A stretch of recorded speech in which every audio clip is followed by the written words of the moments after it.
Hey guys, welcome back to my channel Rewind That. It's your girl Miss K. So today I'm going to be going over a new show called Lovecraft Country, okay? If you haven't watched it, I'm pretty sure you might have heard of it by now. I've been looking forward to watching this show since I first saw the trailer. Now, when I saw the trailer, I did realize that there was some weird stuff going on, So like slimy monsters and things like that, stuff coming out of the ground and stuff. So I was like, what is this all about?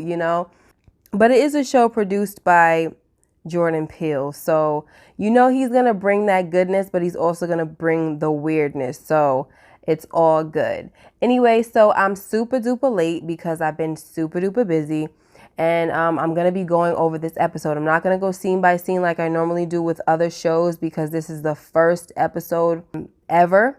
So I just want to do like a little summary of the episode, tell you about the characters a little bit. And also I've included a clip. So in case you haven't watched it, I'm hoping that the clip could get you hooked so you can join me when I review these episodes. Okay, let's get into it, guys. Okay, so the episode starts off pretty weird with some sci-fi stuff, but it was all a dream that the main character was having.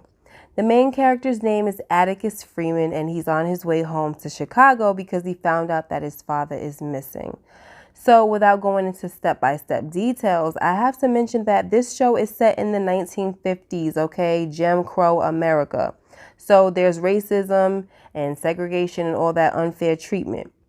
Now, Atticus makes it home and he lets his uncle know that he's going to go on a mission to find his father. I should also mention that Atticus, who also goes by the name of Tick, doesn't have the best relationship with his father. In fact, he joined the army to get away from his dad, but has returned home to find him.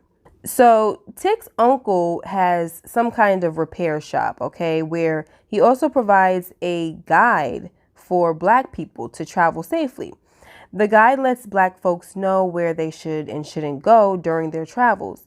This includes sundown counties where white people could hang Black people if found in their towns after sundown. So it's pretty much exactly the way it sounds.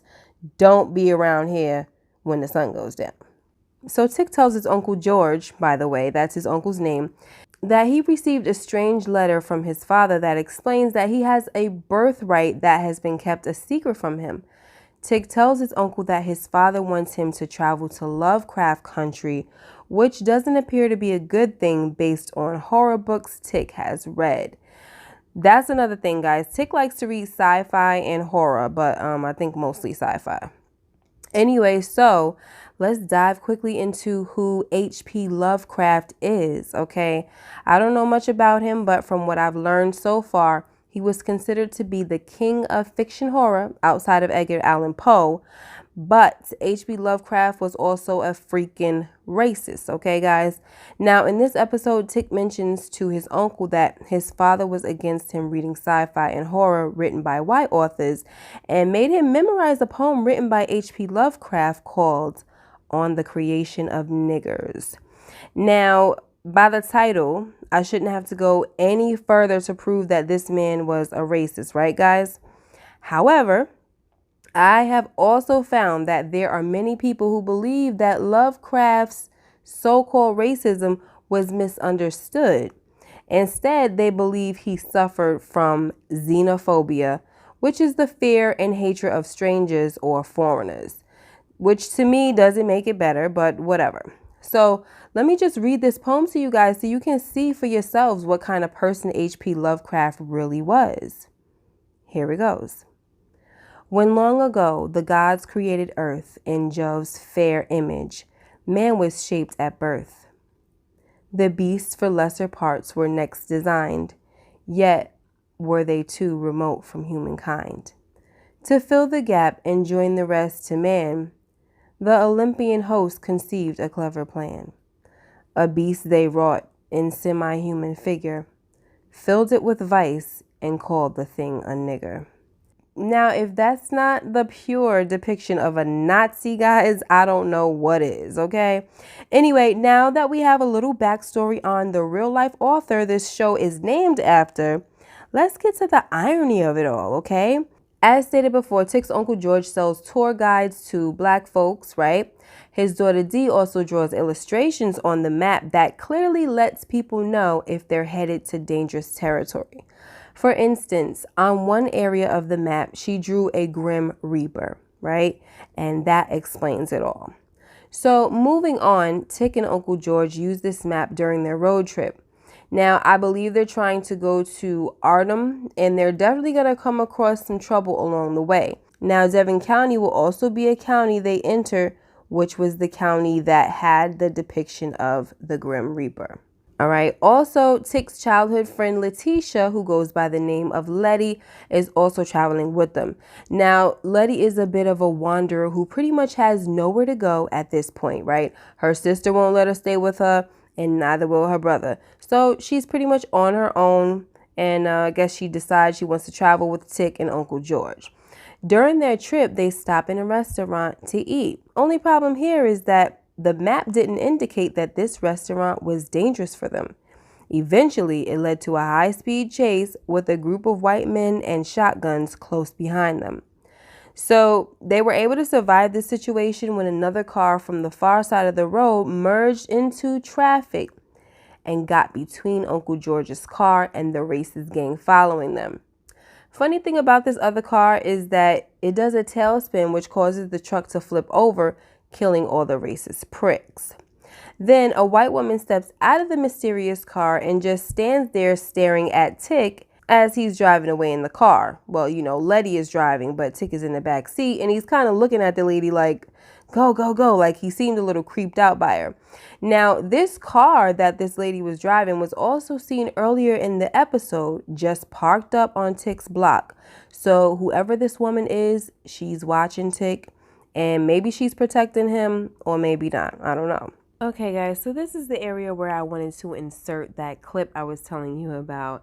Unfortunately, I could not do it. When I tried to do it and I uploaded the video, YouTube blocked me for copyright, okay? I tried, all right? But it was such a cool clip, and I really thought that it would be something to really get you guys going in case you haven't seen what's going on in Lovecraft Country. All right, so anyway, let me just tell you real quick what happened in that clip. So they were going through Devon County, and remember, Devon County on the map, there is an illustration of the Grim Reaper. So a lot of dangerous things obviously are going on in Devon County. So they're lost. They're just driving around and they're trying to find this, I guess, specific location. They just can't find it. Okay.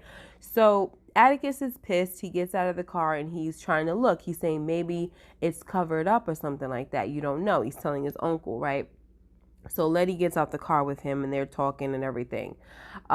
They hear like a rustling in the trees and Letty's like, what is that? And he said it's a Shabbath or something like that. I think I said it right. I'm not sure, guys. New to this show, okay? But anyway, a Shabbath, whatever Atticus said it was, is a creature that Lovecraft wrote about in one of his horror stories. All right. So anyway, he was just talking trash, you know, making a joke. But a cop pulls up and he tells them to all go to the rear of the car and he wants to know what they're doing. Do you guys know that this is a sundown town? Do you know what a sundown town is? And they're like, yes, we do, officer. So the officer said, well, this is a sundown county. And they said, oh, well, it's not sundown yet. The sun is still up. So the officer said, well, the sun sets at 7:09 around here. So you got 6 minutes to leave town. And Atticus was like, okay, we're going to do that. And the officer was like, well, that has to be impossible because you guys are going south. And so Atticus was like, okay, well, then we'll go north. And so long story short, they were trying to leave. The officer gave them a chance and he said, if you can make it, you know, everything's going to be all good. I'll give you guys that pass or whatever. But if you're speeding, I'm going to have to pull you over. So, you know, they were trying to do the speed limit, which was 25. And then guess what? The officer was right behind them. And then he was acting like a real jerk, was pulling up behind them, like banging his vehicle into theirs and everything. So they made it out. Thank God. They made it past the line, the county lines, and they were no longer in Devon County anymore. They crossed over past the railroad tracks, and the cop wasn't able to pass that side. So they're cheering and they're thankful that they got out of the situation. But in front of them, they see like 5 more cops blocking the road. Okay, so they went from one danger to the next. Anyway, guys, I'm going to wrap this video up, but what I will tell you is that after they were stopped by those officers, Tick, Uncle George, and Letty were taken into the woods, and of course they were going to be killed, but out of nowhere, a strange creature jumps out of the trees and rips one of the officers to shreds. So this show not only includes the dangers of being black in Jim Crow America, but it also includes supernatural horrors. And I think we're in for a treat, all right? So I hope you guys tune in because I will be doing reviews of Lovecraft Country, all right? That's it for this video, guys. Hope you enjoyed it. Make sure you like, comment, and subscribe if you haven't already. And hit that notification bell so you know when I upload more videos like this one. Okay, guys, I'll see you in the next video. Take care and be blessed. Bye-bye.